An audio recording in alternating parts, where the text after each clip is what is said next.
What is going on, everybody? Brent Abel here, goldballhunting.com. That macrame dude over there behind you, in this direction, behind him, actually, the great Jeff Jacklich. And guys, thanks for hanging out with us again. Another episode of the Gold Ball Hunting Podcast. And if you're a serious competitive player, tournaments and/or leagues, we got a question we want to run by you today. And so hang in there with us to the very end because we got something very cool that we want to talk about. So the big question is this: how are tennis players like us who never played on the tour, weren't incredible juniors, or maybe got a late start to the game, how do we consistently compete at our highest skill level without having to grind through endless hours of on-court practice time and still be in the hunt for the victory match after match? That is the question, and Gold Ball Hunting gives you the answers by helping you eliminate your skill level range so that you build a strong foundation of confidence. My name is Jeff Jacklich, and along with Brent Abel, my partner, welcome to Gold Ball Hunting. Well, all right, everybody. Thanks again for hanging out with us again today. Another episode of the Gold Ball Hunting Podcast, episode, Jeff, number 279. Holy smokes. Completely. The freight train is now on the downhill slope.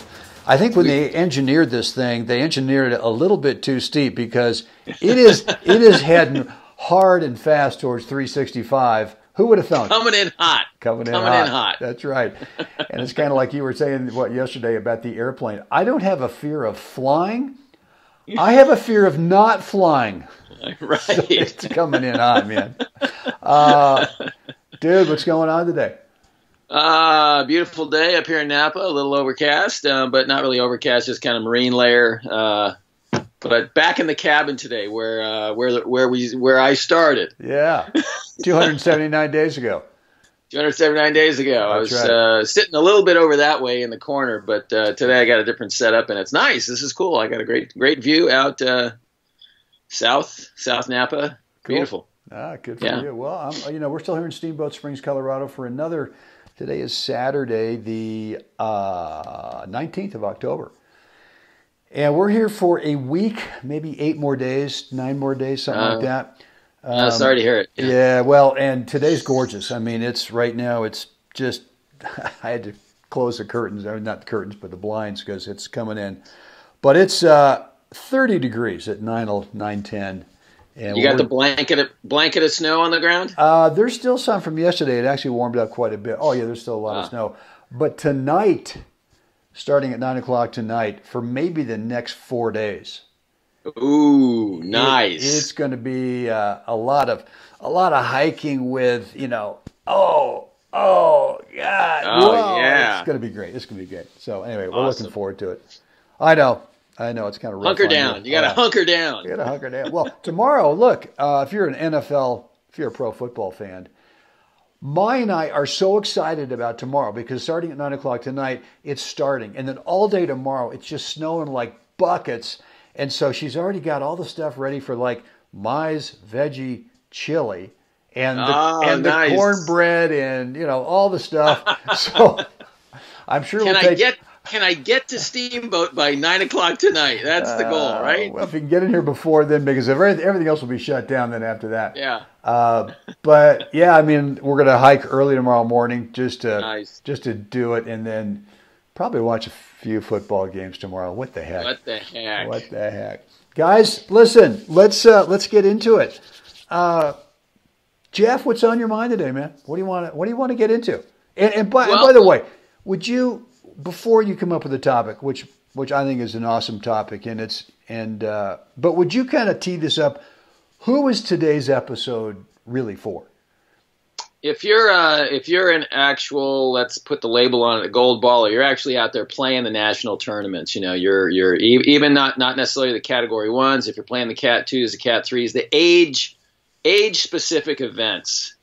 That's who we're really aiming at here. And league players are off the table. I mean, should they click and go bye or some league players? No, but if you're a league player who actually has that hidden desire beyond what your fellow teammates are, saying, no, you need to stay here on our team because we need you, and you have that that hidden inner voice that says, I'd like something greater, something bigger out of my tennis game. I know there's more to gain from this game. Right. That's right. And if that's you, if you're that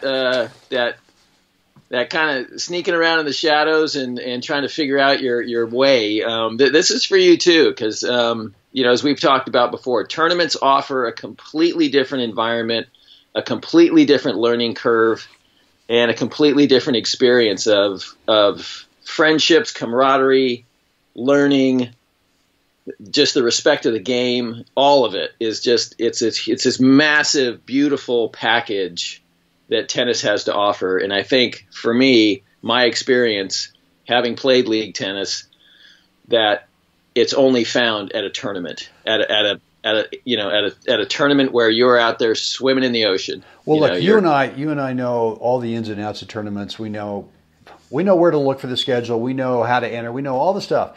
A lot of players out there don't. And so, look, guys, if you're playing league stuff, or if you're really, really looking to take your game, fast track it, but you don't know how to do it, tournaments is one way to do it. And if you don't know how to do that, that's cool. Just let us know, right? Just shoot us an email. Yeah. Let us know at goalballhunting.com, or you can find me, or you can find Jeff over at Facebook. Jeff is Jeff Jacklich at Facebook, and I think either Brent Abel or Web Tennis or something like that. But that's not unusual to find players who are just, all right, guys, I believe you on the tournament thing. Where do I start? Yeah, because it is hard. I mean, the website, the USTA website, is not the easiest thing to navigate. Ouch. And so we've got some shortcuts for you that can get you directly to the information you want. Good. Good. And so, Okay. So what's on your mind? We know who this is for today. What do you want to chat about? The training schedule. How do you, for us, Brandy, we have years of experience, and we both have built our own kind of training regimen. I'm not talking about on court. I'm talking about kind of a calendar, the schedule of how you kind of ramp up for a national event. Because in contrast, there are so many leagues now and they just overlap. And it is the never ending story. And I've seen this over and over and over again, where players are just like, they're frazzled, they're just burnt out. But I got a match, I got to start my 9-0 combo match starts on Saturday, but I got to go up to Sacramento the following week for sectionals, and then I'm Thursday nights I've got a mixed combo something, and it's this constant barrage of matches and teams and this overlapping, and it on one hand beautiful. Lots of opportunity to play tennis. That's great. But what it does, though, is that it kind of stifles the ability to actually focus on something. It keeps you stuck. It keeps you stuck. And because there's no escaping the constant external input from your teammates of you got to, we need you Friday night. We got practice Tuesday night. We got the pro's going to watch us play on Wednesday night, whatever. Yeah. And that's not really, again, I'm just going to say it. It's not actually a coaching session. That's just, it's an hour and a half of your pro, and no disrespect, but it's a I'm going to say the word, it's a tip here and there, but that's a far cry from actual getting coached. Yeah, I mean, so it's not doing the deep work for the players that you described, who today's episode is for. Right, and so the schedule is quite different for a national senior player who is focused on whose focus for the year is the Category 1s and the Cat 2s, either locally in their area or the ones they know, or the Category 2s that play like a Category 1, i.e. the Wilson in Palm Springs at the end of January. That tournament plays like a Category 1. What's your ideal personal Jeff Jacklich training schedule? My schedule is I try to start about 12 weeks out from an event of gym work, and that's band work, shoulder work, not heavy lifting, but it's my own personal, and training regimen with bands, speed work in the gym as well, with steps, small steps up and downs, ladder work, that plus hitting, not playing sets yet, but finding rhythm, hitting all the shots, and maybe playing 11 pointers, ground stroke games, that kind of thing. Just kind of a general all around feel of working my way up. I don't just jump in and think I'm going to be at week 12 on day one. It's a general thing, and maybe my on-time court time maybe on day one is an hour. In terms so of is this like you haven't played a tournament for a while, or is this like you haven't? So you're kind of getting back into playing tournaments. Right. So this is really your schedule.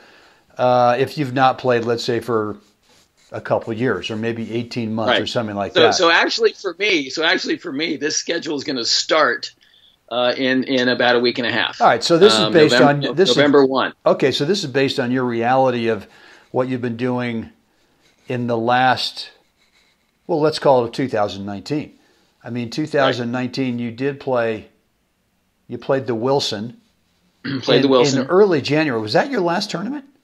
That was my last tournament. Okay, right. So it's been since early January 2019 until now, which is October. So that's like. So I'm starting from scratch. You're starting from scratch. Okay. Right. So in that routine, I'll do that for maybe a couple weeks of that kind of hitting and just feeling out, getting my body used to the 360-degree movement, playing like I said, baseline points, and just that general kind of hitting, but increasing the time factors as I do it. So that lengthens out to about can I get out to about 2 hours on the court, feeling comfortable, not feeling completely exhausted. I try not to let myself get completely, because that costs me another day. The next day I may not feel.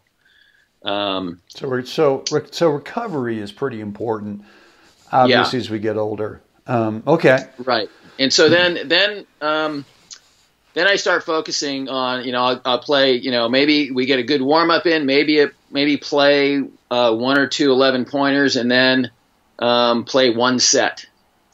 And in that set, I'm not really worried about winning. I'm really not even worried about competing at that point.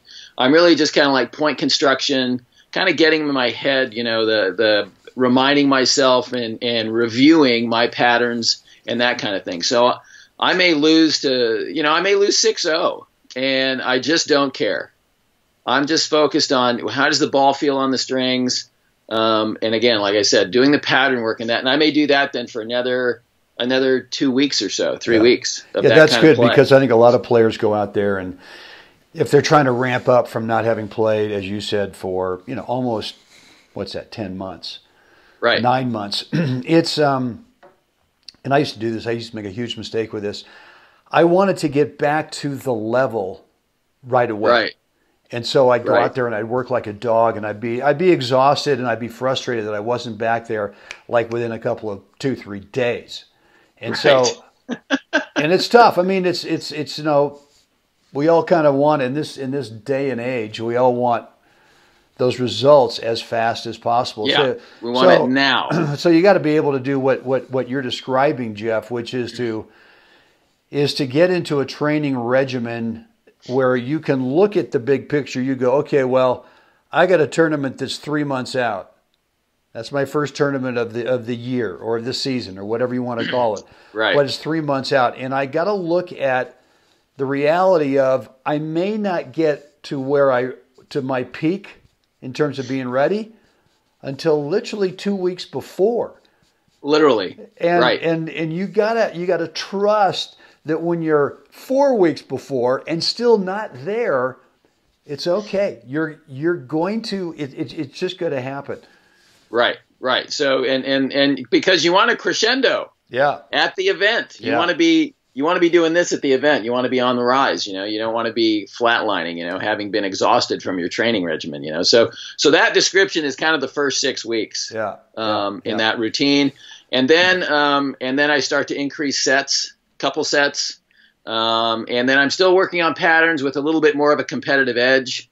And then my sets start to look different. I may still lose, the sets 6-3, 6-4. Things are I'm starting to feel better. My movement's starting to feel better. Thick skin, man. I mean, God doggone it, that's good. And really, I really just focus on how do I feel in the middle of it all. Yeah. Am I feeling comfortable? How am I managing myself in between points? All those types of things. And then when I get into about 3 weeks in, that's when my sets start to become. I start to really focus in on competing and winning, because that is a different mindset. Yeah. And that's when I start, splitting sets with guys that are definitely in lower age groups than me. Right. And so when I start to do that, when I start to tap that door, and I know I'm even if I lose a set 7-5 or 7-6, but I'm playing guys in the 40s and 45s, I go, you know what? I'm right there, because I know I'm making returns. They're hitting bigger serves than I'm going to see in the 60s next year. Right. Right. So it's a different kind of barometer that I use to feel confident with what I'm doing, feel confident in my movement. And so when I crescendo into that tournament, I'm tuned into playing. I'm ready to roll. And if I can, like the Wilson this year, it's the last week of January every year. I may come down and play, the Palm Springs tournament the week before, just so I get a few matches, competitive tournament matches in before the next week, So that's another avenue too that's kind of important. Well, that's smart. I mean, if nothing else, there's a small tournament you can get into before the big one. Yeah. To actually play a tournament match, Well, that always kind of helps. That's kind of my routine, though. So that's kind of my routine. Yeah, no, that's good. That's good. I mean, I think that tournament right before the big one that you're kind of prepping for, it helps break the nerves, and because there's always, look, we're human, right? We go in there and haven't played a tournament. In your case, that's going to be for a year, right? And so there could be some nerves. You've got the benefit of having played so many tournaments that you understand the reality of this training thing that you just described. And that I think a lot of players who are either this is the first time they're playing a tournament, or maybe they haven't played a tournament for a long time, you got to trust that pre-tournament training regimen. In your case, it was 3 months. For me, Jeff, I don't take off that much time between tournaments, right? So I will go starting in January every year. I play the Palm Springs tournament, then I play the Wilson. And then from there, I'm kind of into it. Now I'm playing different events until really the third week of June, which is the end of the hard courts in my age group. And then I don't really do anything after that tournament-wise. And so by then, from January until the end of June, I probably played 6 or 7 tournaments. Right. So there's no gap like what you just described. Right. And then like the last couple of years, there's been a gap between the June and then playing the Worlds in September. Right. So what I like to do is actually knowing that, all right, well, 3 months from now, right, I've got a big event coming up, but I've just played like 6 or 7 events. I want to not so much take time off, like where I put the rackets in the closet and I don't see them for a month, but I really want to kind of refresh my brain and all the competition I've been through. And so for me, a lot of it is just getting back into the gym, onto the court, and just kind of going, God, I love this game of tennis. It's kind of like I need a month of kind of decompressing, where there's no thoughts of being competitive. There's no thoughts of trying to get better. Maybe I'm taking a month of kind of going, well, you know what? All that was good, but here's a little area that I want to get a little bit better at. I can see. But I'm not going to do that for a month or so. And then I'll start getting back into, okay, well, let's start working on this thing. And then I've got that thing in September, which is usually 2 or 3 weeks of tennis. And then for me, man, I'm telling you, I'm done. Right. So we go to Colorado and I bring a tennis racket.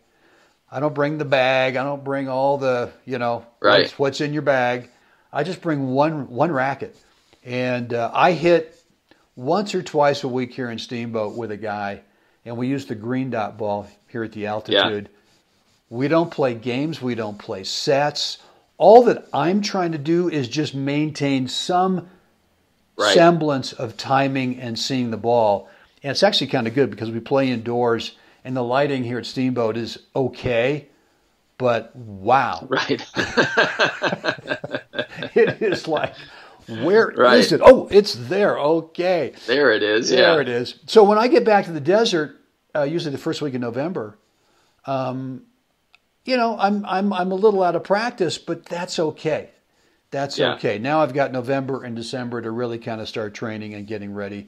And my training regimen is not a ton of gym work. There's some, but for me it's really more November and December is spent. Maybe I'll do a little stationary biking. I might do 20 minutes of stationary biking, but then I got to make sure I go out in the grass, on the grass courts, and I'm doing my sprints, and I'm doing my whatever that thing is, and really just doing the push-ups out there in the grass and kind of the leg lifts, working a little bit of the core. I want to do stuff that none of the other guys in my age group are doing. Yeah. I just want to have that feeling like, I think I'm doing a little bit more today than you fellas are, right?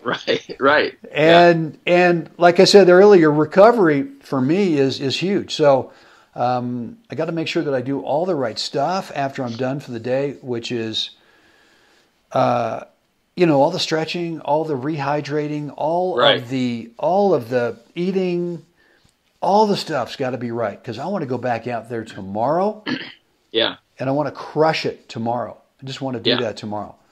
So so for me too as well. You know, it's not just the on court stuff. It's the stretching. It's the diet. You know, I may. Well, you know, I'll stay as I get close to a tournament. I start backing off like not 2 glasses of wine, with just one, you know, and just, I still like my wine. So, you know, there's nothing wrong with that, but it's just a matter of like, the body just feels a little more firm, tighter, feel better, feel fresh. And so whatever it is personally for the players, you know, what's you know, we all have a slightly different kind of, you know, understanding of ourselves, you know, but I think, you know, like you and I, we have a slightly different, because your schedule's different too, you know. Totally different.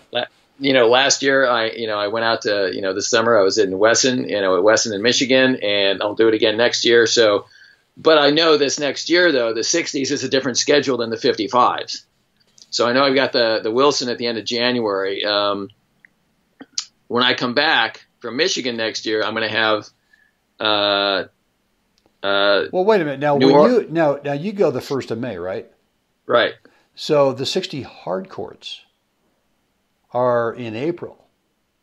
Ah, there you go. So, I mean, you've got the hard courts in April. Well, you know, it has been at Mission Hills. I'm hearing rumors that it's been somewhere else. It might be in Irvine, but that's just, that's just something I read, and I thought, what? I'm not quite sure about that. But anyway, it's simply been at Mission Hills in April. It actually used to be in March. Now it's in April. And then, so you've got that, and then you've also got the grass courts, which are in November. Right. And so those are two. And right before November is New Orleans, the clay courts. Yeah. So, right. So for me, it'll be a matter of keeping my hands sharp when I'm in Michigan. Right. And then near my end of the stay there in Michigan, starting to train up, and I'll have access to high performance juniors at the end, you know, to do that. Great.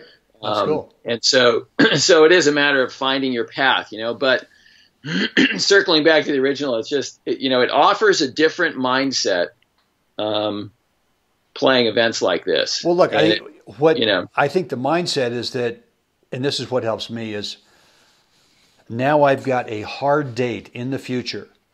Right. I got to get ready for it. And it's so much different than what you originally described, the leagues, like over and over and over. Tumbles. And there's no way to really sort of kind of sit back and look at your game and kind of go, you know what, I need to work on this one thing for the next tournament. So that's what you do. And there's a way to do it. So look, guys, if you are thinking about playing tournaments, or if you're already a tournament player, and we got a bunch of guys who are in our stable of private coaching students who are playing tournaments.